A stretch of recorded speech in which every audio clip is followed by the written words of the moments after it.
अक्कलकोटचे स्वामी समर्थ हे दत्त अवतार श्री नरसिंह सरस्वती यांचाच पुनर्जन्म असल्याचे मानतात.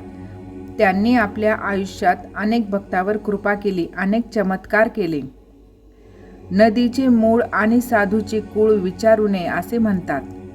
तरीही एकदा कोणीतरी स्वामींना त्यांचं नाव आणि ते कुठून आले असे विचारले होते. तेव्हा त्यांनी मी नरसिंह भान श्रीशैलम जवळच्या कर्दळी वनातून आलो असे सांगितले. त्यांची प्रकट होण्याची कथा अशी आहे.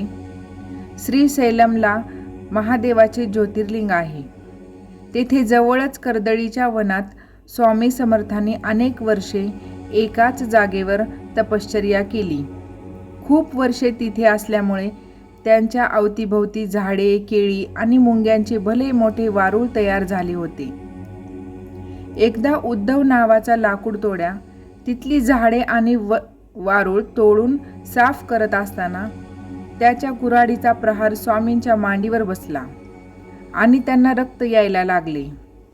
ते जागृत झाले आणि वारुळातून बाहेर आले. अशा तपस्वी माणसाला आपल्याकडून कुऱ्हाड लागल्यामुळे तो लाकूडतोड्या घाबरला आणि क्षमा याचना करायला लागला. स्वामींनी त्यांना क्षमा केली आणि अभय दिले. आता या निमित्ताने जागृत झाल्यावर स्वामींनी आपली तपश्चर्या संपन्न करून पुन्हा लोकांमध्ये जाऊन भक्तावर कृपा करण्याचे ठरवले. श्रीशैलमधून ते भारतभर भ्रमण करून अक्कलकोटला आले.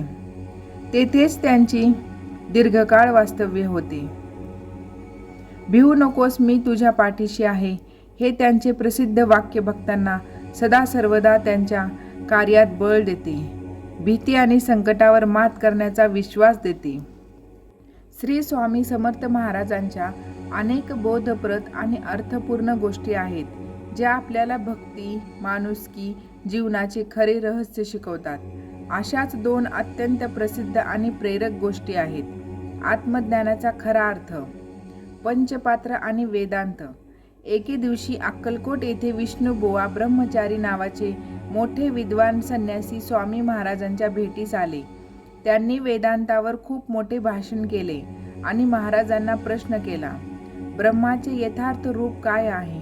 महाराजांनी त्यांना काहीच उत्तर दिले नाही.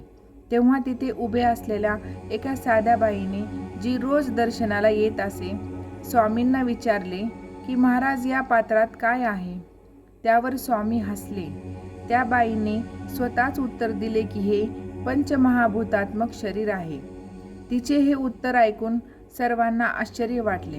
स्वामी महाराजांनी तिचे कौतुक केले आणि सांगितले की वेदांत शास्त्र वाचणे सोपे आहे, पण त्याचा मूळ गाभा आणि आत्मज्ञान हे अहंकार नसलेल्या भक्तालाच प्राप्त होते. ईश्वराच्या प्राप्तीसाठी केवळ पोथी पुराण किंवा मोठे ज्ञान असण्याची गरज नाही, तर अंतःकरणात शुद्ध भाव आणि भक्ती असणे सर्वात महत्त्वाचे. वामनबुवा नावाचे स्वामीचे एक निस्सीम भक्त होते.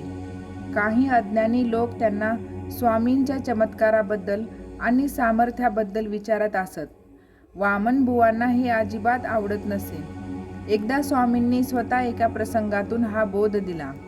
एका अहंकारी व्यक्तीला आपल्या सिद्धीचा आणि सामर्थ्याचा उपयोग केवळ स्वतःचे प्रस्थ वाढवण्यासाठी करायचा होता. त्या अहंकारामुळे त्याला शेवटी अपयश, वेदनांचा सामना करावा लागला. त्यानंतर स्वामींनी वामनबुवांना उपदेश केला की आपल्या सामर्थ्याचा आणि शक्तीचा उपयोग कधीही स्वतःचा मोठेपणा मिरवण्यासाठी करू नये, तर त्याचा खरा उपयोग लोकांच्या कल्याणासाठी आणि समाजहितासाठी केला पाहिजे. देवाने दिलेली शक्ती, बुद्धी आणि संपत्ती ही केवळ स्वतःच्या स्वार्थासाठी नसून इतरांना मदत करण्यासाठी आणि मानवतेच्या कल्याणासाठी वापरावी. श्री स्वामी समर्थ महाराजांचे मुख्य तत्वज्ञान, भिवू नकोस, मी तुझ्या पाठीशी आहे, या एका वाक्यात समावलेले आहे. या गोष्टीचे स्मरण केल्यास भक्तांच्या मनात संकटसमयी आत्मबल निर्माण होते आणि तो साहसी बनतो. श्री स्वामी समर्थ.